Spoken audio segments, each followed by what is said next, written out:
कौन जाऊची यही पहुंचली है शीघ्र से पहुंच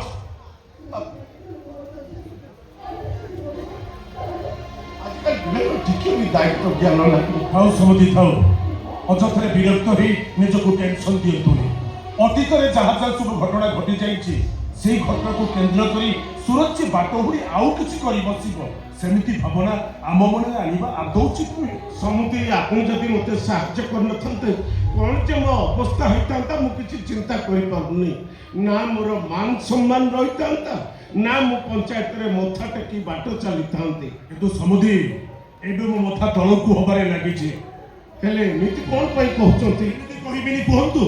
ଆମର ବନ୍ଧୁତ୍ୱ ପାଇଁ ସିନା ଝିଅଟାକୁ ଏ ଘରକୁ ବୋହୂ କରି ପଠେଇ ହେଲେ ସୁରଜ ଯାହା ଯାହା ସବୁ କରିଥିଲା ତା ସହ ମୁଁ ମୋ ଝିଅର ବାହାଘର କରିଥାନ୍ତି। ହେଲେ ଯୋଉ କଥା ସରିଯାଇଛି ସେଇ କଥାକୁ ନେଇ ପୁଣି ଥରେ କ'ଣ ମନଉଣା କରିବା ଉଚିତ? କିନ୍ତୁ ସମୁଦି ଏବେ ଡକ୍ଟର କହୁଛନ୍ତି ମୋ ଝିଅ ସନ୍ତାନ ଜନ୍ମ କରିବା ପାଇଁ ଅକ୍ଷମ। ମୋ ଝିଅ ବନ୍ଧ୍ୟା ବୋଲି ଯେତେବେଳେ ଆମ ଉଭୟ ପଞ୍ଚାୟତର ଲୋକମାନେ ଆଲୋଚନା କରିବେ ମୋତେ କୋଉ କଥାଟା ବାଧିବନି। ତା ତ ଈଶ୍ୱରଙ୍କ ହାତର କଥା ଆମେ ଆଉ କ'ଣ କରିପାରିବା କୁହନ୍ତୁ? ତେବେ ଆମ ସଂସାରରେ ଅନେକ ବୋହୂ ବି ଅଛନ୍ତି ଯୋଉମାନେ ସନ୍ତାନଟିଏ ଜନ୍ମ ଦେଇ ନ ପାରି ପାଳିତ ସନ୍ତାନ